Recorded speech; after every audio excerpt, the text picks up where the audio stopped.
শ্রাবণের শেষ সোমবারে অনেক শুভেচ্ছা রইল সবার জন্য। মহাদেবের কাছে এই প্রার্থনা করি, আমার সকল প্রিয় বন্ধুদের ভালো রেখো, সুস্থ রেখো।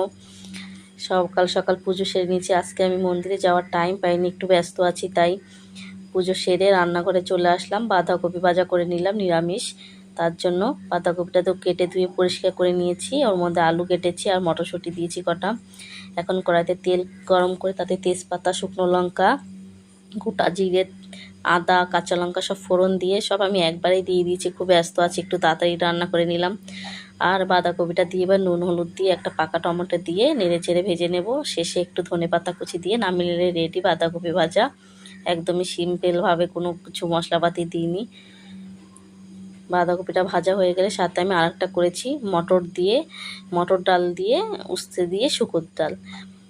সেই ডালটার জন্য তো আমি ডালটা প্রেশার কুকারে সিটি করতে বসিয়ে দিয়েছি। এদিকে আমি কড়াইতে উচ্ছেগুলিও ভাজা করে নিচ্ছি একটু নুন হলুদ দিয়ে। উচ্ছেগুলি ভাজা হয়ে গেলে নামিয়ে নিয়ে ওই কড়াইতে ফোড়ন দিয়ে দেবো একবারে। শুকনো লঙ্কা, তেজপাতা আর সর্ষে ফোড়ন দেবো, আর একটু আদা থেতো করে ফোড়ন দিয়ে দেবো। ফোড়নটা হয়ে আসলে ডালটা দিয়ে দেবো। ডালটা দিয়ে উচ্ছে ভাজাগুলি দিয়ে নেড়ে চেড়ে নামিয়ে নিলে রেডি শুকুর ডাল। সবাইকে জানাই অনেক ভালোবাসা। Tata, by.